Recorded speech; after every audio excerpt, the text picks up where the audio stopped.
না না, বিয়ের এক্সপ্রেশন বিয়ের পরে।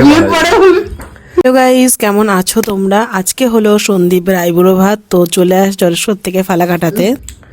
না না, বিয়ের এক্সপ্রেশন বিয়ের পরে। এটা তো বিয়ের পরে বলা যাবে না, আগে কি করে বলবো? আপাতত খাই নিচ্ছি বিয়ে উপলক্ষে, এটা বেশ ভালো। Thank you. আমি তুই কোথায় যেন খাওয়াইতে নিয়ে যাচ্ছিস আমি জানি না, এই জন্য খাওয়াইতে নিয়ে যাচ্ছিস তাও জানি না। আইবুড়ো ভাত বিয়ে করতেছিস তুই, কথা কোথাকার। আচ্ছা আচ্ছা, হ্যাঁ ঠিক।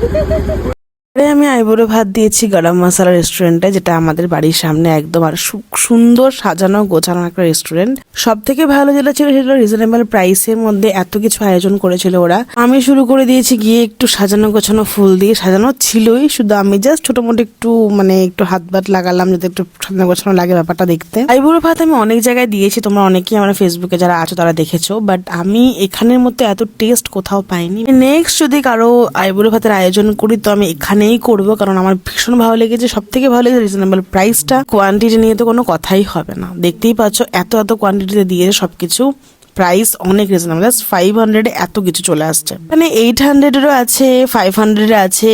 তোমরা যেরকম কাস্টমাইজ করতে যাবে সেভাবে ওরা করে দেবে, এটা নিয়ে কোনো প্রবলেম নেই। তো একবার তোমরা অবশ্যই ট্রাই করো এই জায়গাটা। তো আমার বন্ধু এন্ট্রি করে গেছে তার জায়গা মতো, এখন চলবে ওনার খাওয়া দাওয়ার পর্ব। আর ও আয়োজন দেখে ভীষণই খুশি।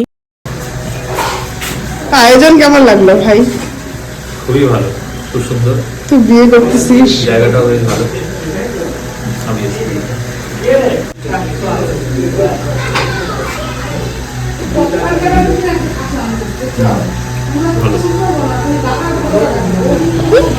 আমি সত্যি এত খাই না।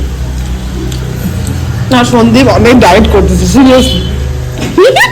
এইসব আমাকে জোর করে খাওয়াচ্ছিস, আমি তো খাইতে যাচ্ছি না। তুই বিয়ে, আমার কষ্ট হচ্ছে, তুই চলে যাচ্ছিস। আমি তো চলে যাচ্ছি না, এখানেই আছি।